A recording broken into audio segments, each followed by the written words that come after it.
Home Games. That is Bubba O'Neill from CHCH TV Sports. Steve Milton from the Hamilton Spectator. Rick Zamperin from 900 CHML. Scott Radley from 900 CHML and the Hamilton Spectator. And Bubba, it has become more and more obvious in recent years that we as sports fans, writers, broadcasters we have lost our creativity. And I'll tell you what, nicknames. Once upon a time, there were amazing nicknames in sports of athletes. One of my favorites all time, the Shakutami Cucumber for George Vesna. And that's just one of a million. But today, if you were in sports, you'd be Bubsy or Bubs, which you are. Or Steve would be Milty, or Rick would just be Zamp. Nothing creative. Where's the creativity, Bubba? Where have the nicknames gone? Well, I may have to correct you there. My parents didn't call me Bubba, so Bubba is my nickname. So That's what I mean. So you don't have to make it Bubsy or anything else like that, too. I think there is some nicknames out there. What about the Maple Leafs? Maybe pseudo starting goaltender and Soupy Campbell. I think that's a great nickname. I just don't know if you want to force this kind of stuff. But I think in hockey, really, isn't everyone a nickname, as you said? I mean, you round off the name. And I think that's just the modern way of doing it right now. Maybe all nicknames have been used up already. We're just not creative enough to come up with something. So maybe that's the issue that we're faced with right now. I actually wrote about this when I was covering the Blue Jays back in the 80s, saying the nicknames have gone because baseball had some best.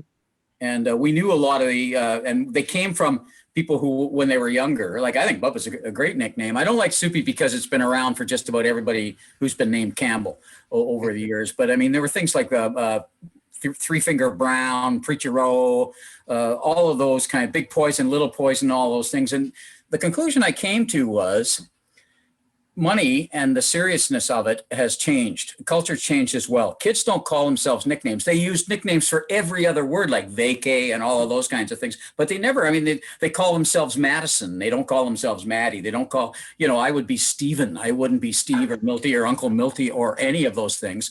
But the conclusion I came to, even in the 80s, was when a guy's got $1 million in his briefcase, it's hard to call him Stinky. True. Good point. And there's been some legendary nicknames, from the Splendid Splinter to the Commerce Comet to the Say Hey Kid. A lot of them were baseball referenced, and I think that goes along to the baseball writers. I think a lot of them kind of coined these nicknames. Maybe overheard them at spring training or during baseball games or whatnot. But I think it was a lot of the writers came up with these names. The Sultan of SWAT, all these things to describe, I think, in more detail, these heroic figures that were on the field or on the ice or whatever the case is. And maybe they're no longer needed. Maybe just as us guys, 40 plus who remember all those nicknames, I'm not sure kids today kind of, gravitate to that kind of stuff. I wonder if any of it has to do with, well, there's two things. One of them is there's a lot less access to locker rooms now, and you get the media access, but you don't get to hang out in the locker room like you used to and just talk with the guys, where you might have picked up on some of the names other guys call each other, which may affect it. But the other thing is political correctness and no offense. I mean, you cannot say anything that could, I'm not even saying that would offend, that you're scared could potentially somehow possibly be construed as offensive. And so, you know what, let's just not even try, because, I may have come into it with no malice and think it's clever, but if someone misinterprets it now, I got to wear it. So I think you just stay away from all that stuff. Well, that's interesting that you say that. And it's funny, I did think of a couple out there. I know the Maple Leafs, and again, it's an older guy. Joe Thornton has been naming some of his Maple Leaf teammates, with that William Nylander. I can't remember what the nickname actually is. It doesn't really stick. Willie but anyway, Willie Styles, which is a good one. I like that one. But you're right about that, Scott. And I think it's even more so. I think you guys you print guys get a little bit more creativity than we're allowed in television. Radio, I think you can also have some fun. But television, we're seeing a lot of sports directors and news directors just kind of telling us to keep it, basically read the script. Just keep it simple, stupid. You're right. Don't offend anyone. Kind of really just sort of an echo of our society right now, that we just don't want to offend anyone. Because you're right, someone that community relations line could be ringing with saying, Bubba said this, Bubba said that. And then you basically get muzzled. Yeah, it could really be the one thing that you do in 1,000, and that's the one that'll stick because everything's on the record now. I agree with an awful lot of that, but I also think that that broadcast media, electronic media, we're moving more and more to that in our coverage of sport, less and less of it to print, although print online is still a big thing. But so the longer forms aren't in there. And a lot of times you use the nicknames to, you had a lot of room to do that kind of thing. But broadcast tends to force it a little bit. And I think, Bob, you mentioned that earlier. It sounds like some of the things are forced a little bit. Everybody's looking to come up with that line for, let's say, a line in hockey. You're looking for like that little acronym or whatever it is to describe a line. Well, part of the deal is only 2 players play on a line now, and the third always rotates. And those kinds of things. You don't get kind of the longevity of those kinds of things. I think, somebody mentioned earlier, partly it's just cultural. We're a bit out of the habit of doing it. And the farther you get out of it, the more unique one or two of them will sound. I mean, really, the Jays over the last few years haven't had that many. You look back 20, 30 years, there's Boomer Wells. He was named after a previous Boomer and a couple of others. And that's a team that you see every single day. And had some really, I mean, did Batista really have a name? All of those guys? Joey Bats. Joey Bats. Yeah, that's a good one. Yeah, I forgot about Joey Bats. And then there was a guy named Mesa. And so it translated into, so they called him Joe Table, all right, which is what Mesa means in Spanish. But really, there haven't been that many. You mentioned even the line too. You remember the Kid line or the Hound line or the Legion of Doom production line, yeah. Murderers Row. In baseball, the Big Red Machine, Cincinnati Reds. All these nicknames for teams that already have nicknames.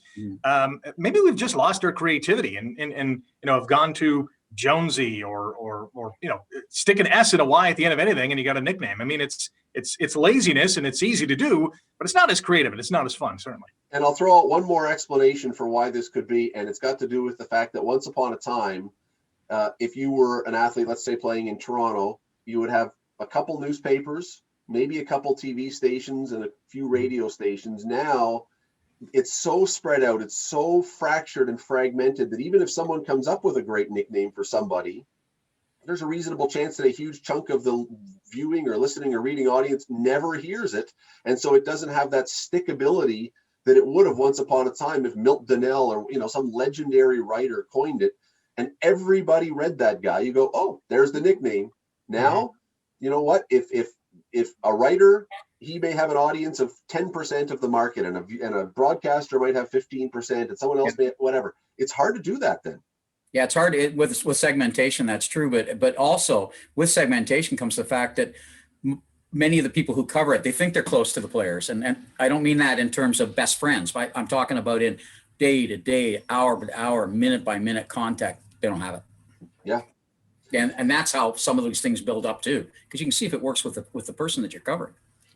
Yeah, and we have a famous story that we won't fully recount right now, but it involved a Spectator writer, and he tried to come up with a nickname for a player that the player did not appreciate the nickname, and this one ended up in a pushing match in the dressing room, in the locker room, and that thankfully does not happen all that often. I think there were charges laid, were there not, Steve? I think it was a bad situation because of the nickname, and that doesn't happen all that often, thankfully. But once again, one more reason why I think a lot of people, when they come up with nicknames around the team, are maybe a little skittish. That nicknames generally have been positive. Generally, they've been complimentary. But you just don't want to cut your nose off to spite your face if you name somebody and suddenly they hate it. I need to point out Jim Rome and Jim Everett.